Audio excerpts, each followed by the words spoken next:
What's up, guys? Welcome back to another episode of What's in the Box. And today, this is a 1980s What's in the Box edition because this is a very special piece of my childhood that has come back home to me. Just a little history. Back in 1987, I asked for something very specific for Christmas. I didn't get it, but I got something else. And this is that something else. Alright, now just a little history on this. What is in this box I gave away almost 30 years ago. Yeah, I'm showing my age right now, but I gave this away almost 30 years ago.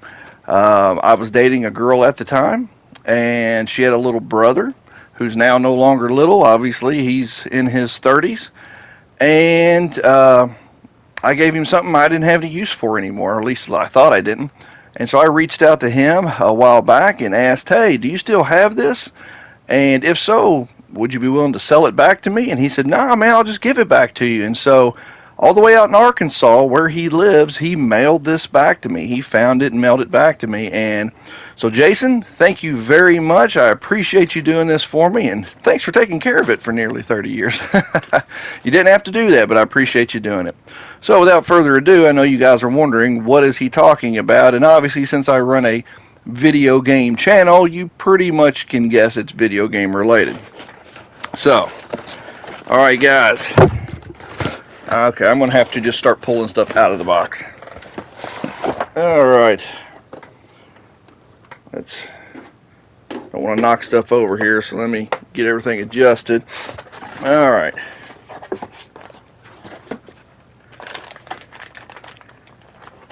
Okay, so back in, sorry guys, I realize my glasses have left dug in spots on my face. Okay, so it is what it is. It comes with age.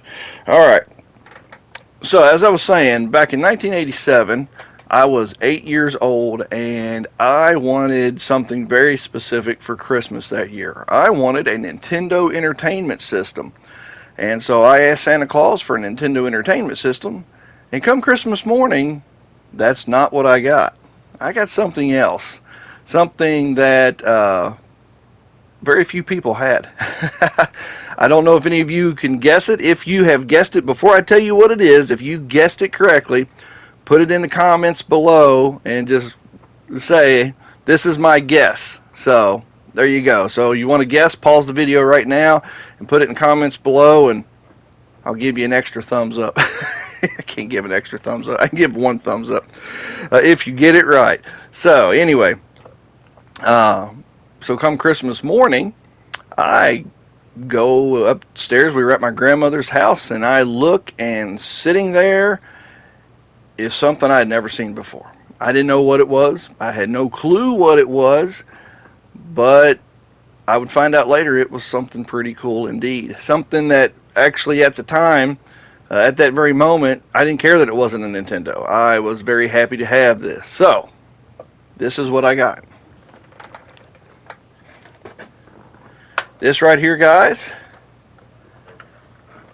is the Sega Master System. This was released, I think, in 86. I want to say it was released in North America in 86, and it competed with the Nintendo as well as the Atari, I think 7800. Yes, the Atari 7800 was out at that time because my cousin Chris actually got the Atari 7800 the same year I got the Sega Master System. And for those of you who don't know, this was Sega's first console released in the United States. And at that time, Nintendo had a power grip on all third-party developers, for the most third-party developers, and they made it so difficult for anyone to put games out on this system. So this system only ended up coming out with, I believe, a little over 100 games here in the States. Now in Brazil and other areas, I think it's specifically Brazil, and I want to say Europe, this was huge. The Master System was huge, and it sold tons and tons and tons of consoles over there. But here, not so much. I only remember one kid in school actually having this one back when I had mine, and then later in life, a buddy of mine who I met in middle school, he had one. So then I knew two people who had a Sega Master System. So just so you guys, just give you a little information on this.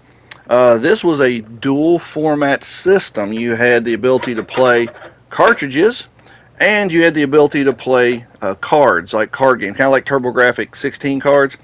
Obviously, the cartridges could contain more information, thus the games could be bigger. And these were more, the cards were more of a budget title, budget games you could get. And I'm going to show you, because he didn't just send me the console back, but he sent me back all my games as well. And so, yeah, guys, this is the Sega Master System, my original one from 1987. So, oh, here's something else. The Master System did not have a pause button on the controller. It had a pause button and a reset button on the console, so you kind of had to sit close to the console if you wanted to pause it. So, all right, this is the Sega Master System, the console itself. What's neat about it too, before I move on to the other stuff, is that this had like expansion ports on here. Like you could hook up an FM sound chip, which never released here, but you can buy the FM sound chip still today, and with some soldering and stuff, you can put one into a US console. But yeah, this was also more powerful than the Nintendo. It produced much better graphics than the Nintendo console could. All right.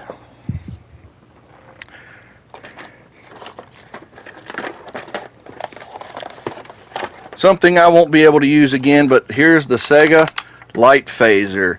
And when I got my Master System, it came with a copy of Hang-On and Safari Hunt. And Safari Hunt was Sega's answer to Duck Hunt. And honestly, Safari Hunt blows Duck Hunt out of the water. Majorly blows it out of the water. I can't play it because I don't have a CRT, but in a follow-up video, I'm going to show you all the games. I'm going to let you guys see the games, things like that. Or I might just attach it to this video. I haven't decided yet. This might be a standalone what's in the box, or I might add some gameplay footage. I haven't decided yet. But anyway, yeah, you need a CRT to use this, like even the Nintendo Light Phaser. But it was a very cool little game. I only had one game that ever used it. So. And what else we got down in here? It's going to show you one of the controllers. The NES, or they're very much like NES controllers. However, there are some striking differences. Actually, you know what? I got the wrong one out here. No, I'll show them both to you because they're both set up differently. Anyway, get it unwound here. This is a Sega Master System controller. And as you can see, there is no start or pause or start or select button on it. You just got button 1, button 2, and button 1 is your start button, but it does not pause the game. If you'll notice here in the center, there is a little plastic nub that can actually be pulled out. And well, on my edition of it, they did change it later, but you can actually pull that little nub out, and when you do,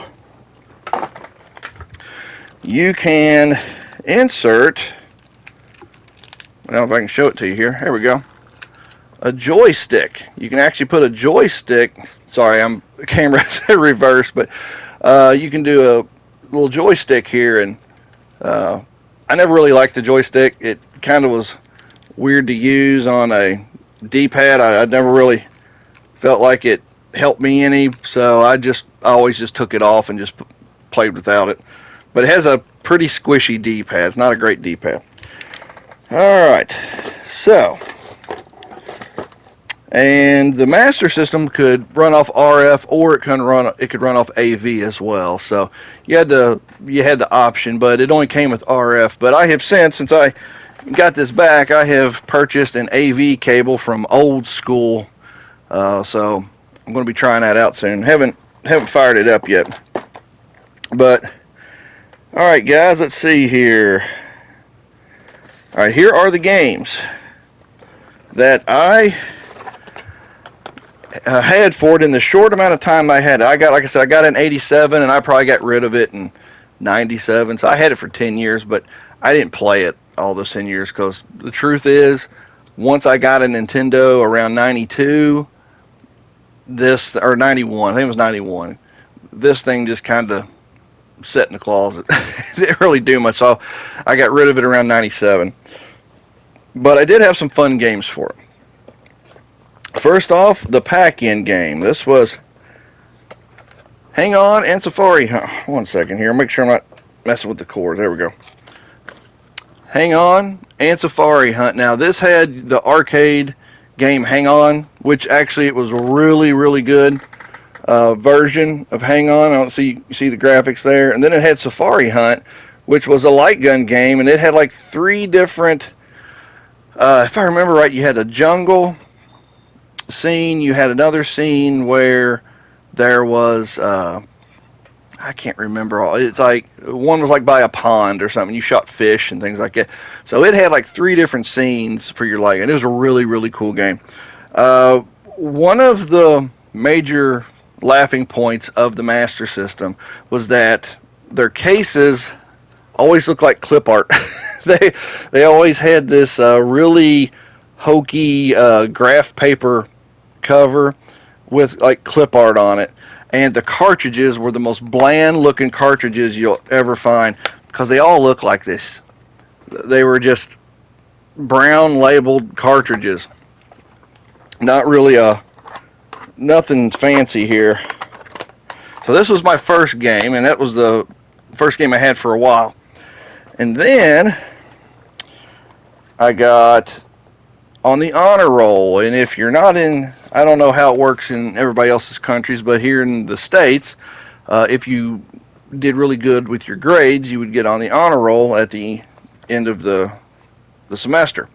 And Dad would usually let me like pick out a game. So one time I got an honor roll, and I asked for a game which I am so glad to this day I did not get. It was called F-16 Fighting Falcon, and it was one of the card games, one of the like turbo graphic card games that went into the front of it.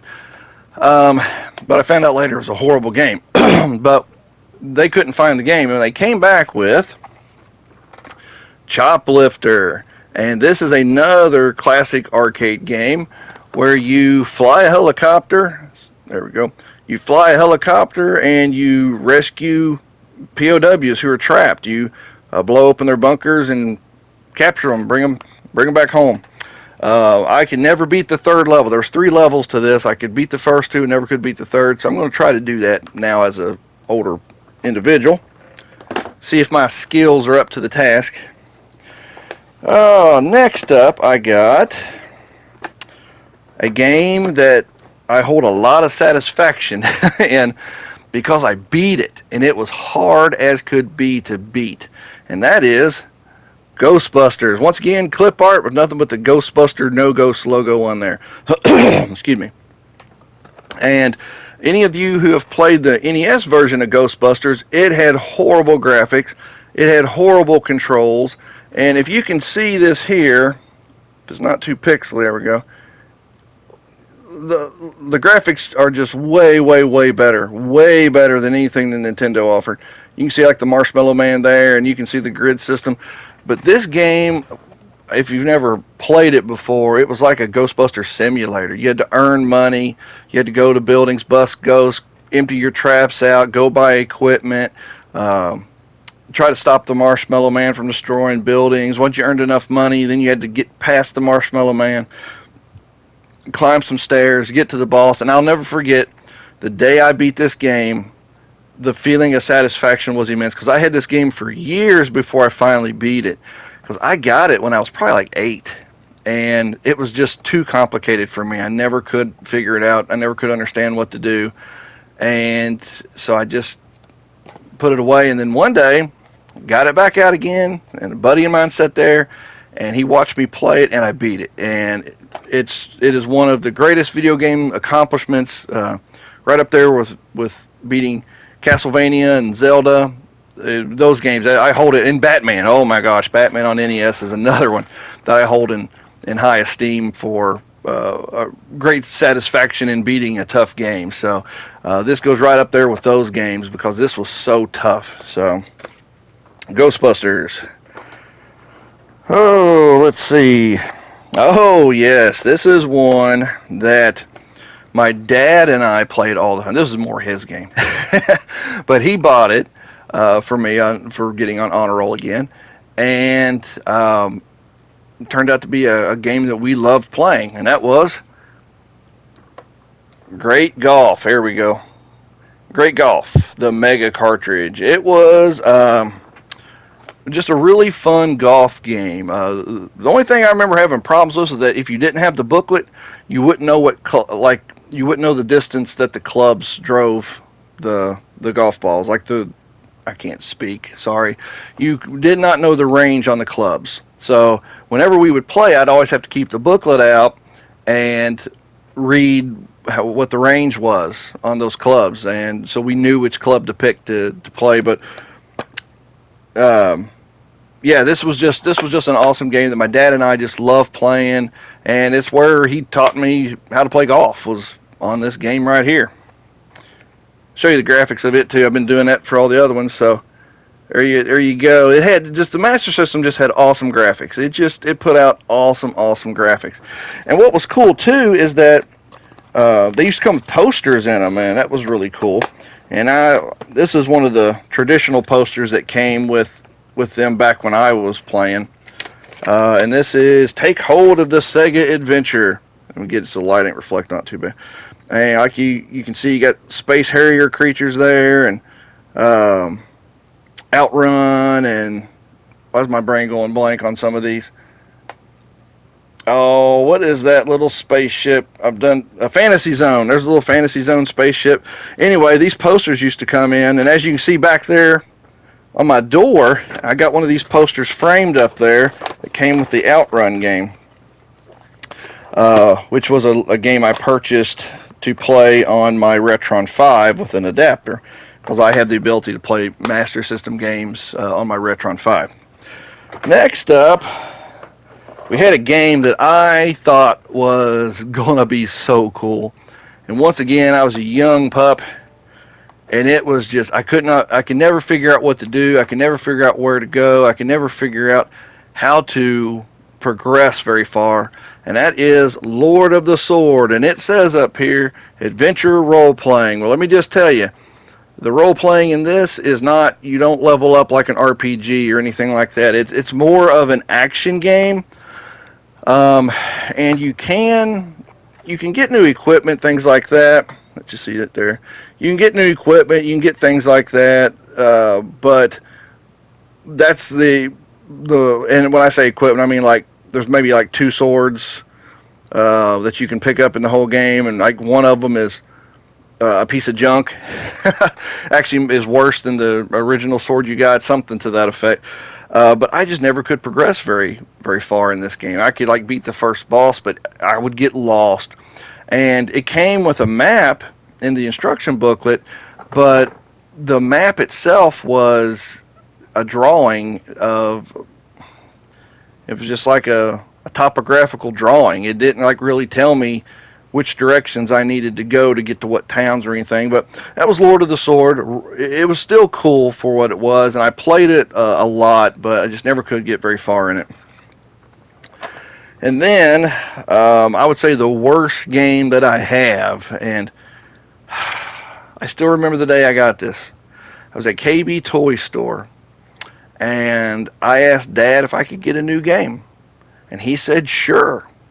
And they had a couple games there that were like $20, and I was looking at the games, and they had this game, Great Basketball, and the other one was Rambo First Blood Part 2. Why didn't I get Rambo? I like action games way better than sports games, but no. I got Great Basketball, and I think I might have got that because I thought it was, my dad would probably think it was cool that I got it. I think that's probably why I picked it up, because Dad was big into sports, and I never was really big into sports. That's probably why I picked it up, was because I thought, Dad will think this is cool if I get this game. But I still remember Rambo sitting there, and this game doesn't even follow the real rules of basketball. It was just like you had like 8 fouls you could get and stuff like that. It was crazy. It was a terrible game. It was a terrible basketball game in my opinion. So anyway, since then I have purchased. Let me go actually grab them. Before I do that, let me say this. This is all the stuff I had. What I just showed you is stuff that I had as a kid, stuff that was given back to me, and I just greatly appreciate Jason for doing that. But yeah, this was all the stuff I had as a kid. This was all the stuff I'd collected in that short period of time. Oh yes, there's one more thing in this box I forgot to show you. I got my Sega Genesis the Christmas of 1992. I was 13 at the time. Yeah, I was 13, and I got a Sega Genesis. So I was upgrading. I was moving on. I was getting out of playing my Master System. But my dad got me an attachment for my Master System, or for my Genesis, that would let me play my Master System games. And it turns out this is a pretty expensive piece of hardware now. So, and that is, see here guys, the power base converter. And so as you can see here, it had a spot to put your cartridges in and a place right there to put the cards in. And this would just literally clip right down on top of the Sega Genesis, and it ran off of the power of the Sega Genesis, so you didn't have to plug in extra cables into it. They didn't start doing that till later with the 32X and all that other stuff, where you ended up having multiple power bricks plugged in. No, this just ran off the power of the Genesis itself. So yeah, I got this back too. So this will actually work on my Retron 5. I don't have an original Sega Genesis anymore, but I do have a Retron 5, and from what I've seen online, this will clip onto that, and I can play my Master System stuff on my Retron, which is actually something I would like to do, because Lord of the Sword has save states, Lord of the Sword had no way to save. But with the Retron 5, I can use save states, so that will actually help me immensely to try to get through that game again. So, alright, next up is just a few purchases that I have made just over the years of Sega Master System stuff to add to that. And recently I never had a card game for it. Never had any of the card versions. And so I picked up Ghost House, the Sega card, and as you can see, very thin case, and this is what one of their cards looks like. It's just like a TurboGrafx 16 card. And so I picked that up, and the other, actually I didn't pick up multiple games. I picked up one other game, and I just mentioned a moment ago, and that was Outrun. So yeah, I picked up a couple things for it over the years. But guys, that is my original Sega Master System and all the goods that I managed to collect in the short time that I had it. And I just want to once again give a shout out to Jason and say thank you for returning that stuff to me. It means the world to me to have that back again. That was my very first console, and the very first console that Santa gave to me, my dad. So, alright guys, that's it for this video. Just wanted to show you this, guys. If you all had a Sega Genesis, please tell me about your experience with it down below. Tell me about if you had like a brother or somebody who had it, because I know I got a lot of younger people that are a lot of younger subscribers than I am. I've told you before, I'm in my 40s. I know a lot of you guys are in your teens and 20s. But maybe you know somebody in your family, or maybe you yourself are a retro collector and have one, and tell me about your experience with the Master System. I'd love to hear it below. So, alright guys, as always, take care, God bless, and keep on gaming. More content coming very soon. I will be showing you either, you'll know right now when you're looking at the video if there's going to be gameplay after it. If not, that'll be coming in a separate video. So, alright guys, see you later.